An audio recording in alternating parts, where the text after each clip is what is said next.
ডিম থেরাপির মাথাকে। ডিয়ার ভিউয়ার্স, জয় হিন্দ, জয় ভারত। আজ আমি এক বিশেষ প্রশ্নের উত্তর নিয়ে হাজির হয়েছি। ডিম থেরাপির মাথাকে। আপনারা জানেন যে পশ্চিমবঙ্গে তৃণমূল কংগ্রেসের নেতা নেত্রীদের বিরুদ্ধে ডিম বৃষ্টি চলছে।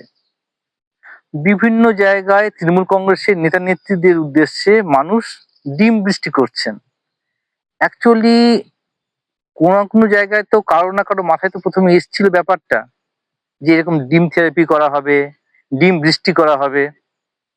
কার মাথা? যদি উত্তরটা আপনার জানা থাকে অবশ্যই ভিডিওটি এখানে পজ করবেন এবং তারপর নিজের উত্তরটি কমেন্টে লিখে জানাবেন। আর যদি উত্তরটি না জানা থাকে তাহলে অবশ্যই শেষ পর্যন্ত ভিডিওটি দেখতে থাকবেন। দেখুন, ডিম থেরাপির মাথাকে, এরকম কোনো প্রশ্নের উত্তর আমি কোনো কুইজের বইতে পাইনি বা কোনো সংবাদপত্রেও পাইনি। তবে আমার দীর্ঘদিনের রাজনৈতিক জ্ঞান, ভোট কৌশল হিসেবে কাজে অভিজ্ঞতা থেকেই আমি একটা উত্তর খোঁজার চেষ্টা করেছি। সত্যি উত্তরটা খোঁজার চেষ্টা করেছি মাত্র। এখন আপনাকে দেখতে হবে ডিম থেরাপি বা ডিম বৃষ্টি ব্যাপারটা কেন হলো, কখন হলো। দিনটা ছিল 30 তারিখ, 30শে মে 2026-এ অভিষেক বন্দ্যোপাধ্যায় গিয়েছিলেন সোনারপুরে। সেখানে তার উপর ডিম বৃষ্টি হয়েছিল, তাই তো? দেখুন, এখানে স্বাভাবিকভাবে একটা ব্যাপার মাথায় আসছে যে এই ডিম বৃষ্টির জন্য সোনারপুরটাকে কেন বেছে নেওয়া হলো। কারণ প্রথম ব্যাপার, 2026-এ তৃণমূল কংগ্রেসের শোচনীয় পরাজয়ের পর, হ্যাঁ সত্যি শোচনীয় পরাজয়ের পর, অভিষেক বন্দ্যোপাধ্যায়ের ডায়মন্ড হারবারে তৃণমূল কংগ্রেসের জনসমর্থন একদম নড়ে গেছিল।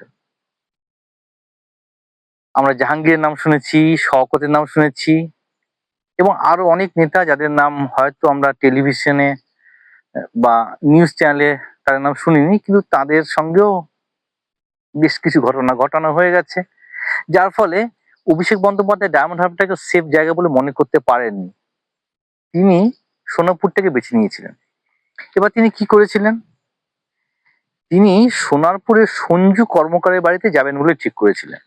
সঞ্জু কর্মকার, তার বাবা মা রাজি হয়েছিলেন, ঠিক আছে অভিষেক বন্দ্যোপাধ্যায় আসতে চাইছে আমাদের বাড়িতে, আসুন, কোনো সমস্যা নেই, উনি আসতেই পারেন। তো সঞ্জু কর্মকারের বাড়ি যাওয়ার পথে গাড়িটা কত দূরে গিয়ে থামবে, সেখান থেকে বাইকে করে কত দূর যাওয়া হবে, হেলমেটটা কার কাছে থাকবে, কে কোথায় ডিম নিয়ে দাঁড়িয়ে থাকবে, এইরকম একটা পরিকল্পনা করা হয়েছিল। কেন পরিকল্পনা করা হয়েছিল? কারণ অভিষেক বন্দ্যোপাধ্যায়কে পিসি মেট নেতা না করিয়ে সেলফ মেড নেতা করানোর একটা প্রয়াস চলছিল। আমরা 2026-এ ভোটের আগে দেখেছি যে মমতা বন্দ্যোপাধ্যায়ের আনুকূল্যে, তার দাক্ষিণ্যে অভিষেক বন্দ্যোপাধ্যায় নেতা হয়েছেন। তো সেই জায়গা থেকে বেরিয়ে আসার জন্য, সেলফ মেড নেতা হিসেবে নিজের পরিচয়টা ঘটানোর জন্য তাকে এমন কিছু পরিকল্পনা করতে হতো। হয় অভিষেক বন্দ্যোপাধ্যায় করেছেন এটা, না হলে আইপ্যাক করেছেন। হ্যাঁ, আইপ্যাকের কথা কেন বলছি, আইপ্যাক একটা সংস্থা। ভোটে তৃণমূল কংগ্রেস হেরে গেছে, তৃণমূল কংগ্রেসের ক্ষমতা বদল হয়েছে, ক্ষমতা হ্রাস পেয়েছে, দলটা ভেঙে গেছে, দুভাগে, তিন ভাগে, চার ভাগে, যাই হোক দলটা ভাগ হয়ে গেছে, তৃণমূল কংগ্রেসের অস্তিত্ব সংকটের সম্মুখীন। একটা রাজনৈতিক দল সংকটাপন্ন, কিন্তু আইপ্যাক, তার তো কোনো সংকট হয়নি।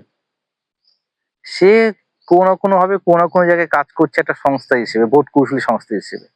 এটা হতেই পারে যে এটা অভিষেক বন্দ্যোপাধ্যায়ের মস্তিষ্ক প্রসূত নয়, তৃণমূল কংগ্রেসের কোন এক থিঙ্ক ট্যাঙ্ক, আমি কারোর নাম বলছি না, তিনি বা কয়েকজন মিলে হয়তো ভেবেছেন, না হলে আইপ্যাক ভেবেছে অভিষেক বন্দ্যোপাধ্যায়ের জন্য যে তাকে দিয়ে এরকম একটা কাজ করানো হবে।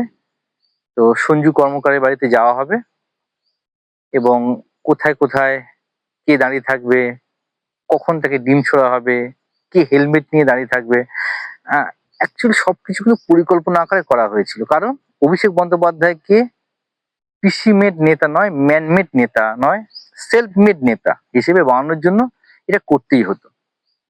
দেখুন, মমতা বন্দ্যোপাধ্যায় কি করে মমতা বন্দ্যোপাধ্যায় হয়ে উঠেছিলেন গল্পটা আপনারা নিশ্চয়ই জানেন। মনে আছে তো সেই লালু আলমের গল্পটা? হ্যাঁ, এই লালু আলম মমতা বন্দ্যোপাধ্যায়ের মাথায় লাঠি মেরেছিলেন এবং তখন থেকে মমতা মমতা হয়ে উঠেছিলেন। কংগ্রেসের বড় বড় রাজনৈতিক নেতাদেরকে ছাড়িয়ে মমতা মমতা বন্দ্যোপাধ্যায় বা মমতা ব্যানার্জিতে পরিণত হয়েছিলেন ওই লালু আলমের একটা লাঠির ঘায়ের পর। কিন্তু এখানে প্ল্যানিং করা হলো অভিষেক বন্দ্যোপাধ্যায়কে এমন ভাবে আঘাত করা হবে যাতে তিনি অসুস্থ না হয়ে ওঠেন, মানে তিনি যেন অসুস্থ না হয়ে পড়েন, তার যেন শারীরিক সমস্যা গুরুতর কিছু না হয়, চোট যেন গুরুতর না হয়। এটা হয় অভিষেক বন্দ্যোপাধ্যায় ভেবেছিলেন, নাহলে আইপ্যাক ভেবেছিল। তার জন্য বিম থেরাপি ব্যবস্থা করা হলো। এবং তারপরেও একটা ভালো প্ল্যানিং ছিল যে এভাবে মাথায় ডিম টিম পড়বে, গায়ে ডিম টিম পড়বে, তারপর তাকে হাসপাতালে ভর্তি করা হবে এবং ঘন্টায় ঘন্টায় ঘন্টায় ঘন্টায় নিউজ বুলেটিন, মানে খবরে শিরোনামে তিনি থাকবেন। এইভাবে তিনি সেলফ মেড নেতা একটা হয়ে উঠবেন। তো এইভাবে ডিম থেরাপির গল্পটা চলছিল, কিন্তু সমস্যাটা হলো এক জায়গায়। আর ডিমের ঘা তো খেলেন অভিষেক বন্দ্যোপাধ্যায়, নিজের প্ল্যানিং এ নিজে ঘাটা খেলেন।